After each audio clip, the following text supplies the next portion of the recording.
আসসালামু আলাইকুম ওয়া রাহমাতুল্লাহ ওয়া বারাকাতুহু। তো আজকে যে ভিডিওটা আপনাদের মাঝে নিয়ে আসলাম সেটা হলো আমার এখানে এর আগের 3-4টা ভিডিও তো আমি আপনাকে দেখাইছি যে এখানে আমি কিছু দেশি মুরগি প্লাস ফার্মি মুরগি উঠাইছি। তো এখন এটার যে কারণটা হয়েছে সেটা হলো এখানে কিছু কিছু দেশি মুরগি যেগুলো আপনার 1 মাস বয়স হয়ে গেছে, আর একটা হচ্ছে কি আপনার 15 দিন ফার্মি মুরগি ওই ছোটোগুলো। এখন এই যেগুলো বড় হয়ে গেছে এইগুলা ফিড খাবার দেব না। এখন এদের জন্য আর কি সোনালি যে ফিডটা আছে সেই ফিডটা এখন ওদের খাবার দেবো। তো এখন কি করব, এখন হচ্ছে ওদের যে পদক্ষেপ সেটা হলো এই মুরগিগুলো এখান থেকে আমার যে বড়গুলো মুরগি আছে মানে 10টা মতন হবে, তো এগুলো আমি একটু আলাদা করে সুন্দরভাবে বেছে এইখানে একটা ঘর উঠাচ্ছি।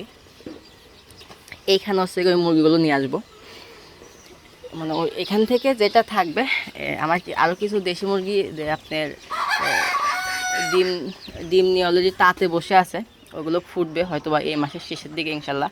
তো ওইগুলো আবার এখানে ঢুকাই দেবো, আর তখন এগুলো এখানকার যে বাচ্চাগুলো থাকবে সেগুলো বড় হয়ে যাবে। ওই বড় হলে এখানে যা কিন্তু একটা খাঁচা বানাচ্ছি সেখানে ঢুকাবো। তো মাশাল্লাহ এটা হচ্ছে কি মরক, ওটাও মরক, এখানে প্রায়ই মরক হয়েছে। তো মরক হলেই আমার ভালো লাগে, খুশি, কারণ মরকগুলো অনেক দেখতে অনেক ভালো লাগে। তো এখনও আমার বাচ্চাগুলো কোনো রোগ হয় নাই, সব কিছু ঠিকঠাক আছে আলহামদুলিল্লাহ। দেখতে পাচ্ছেন ফুল সুস্থ আমার মুরগিগুলো, এখন একটু ভয়ে আছে, এইমাত্রই খাবার দিছি, খাবার খাওয়া শেষ। তো মোট মিলিয়ে আমার ফার্মি দেশি এবং লেয়ার আর চীনা হাঁস, যেটা বেশি বলার দরকার সেটা হলো আমার চীনা হাঁসের ভিডিও দেওয়া হয় না। অনেকেই বলছেন ভাই আপনার চীনা হাঁসের খবর কি।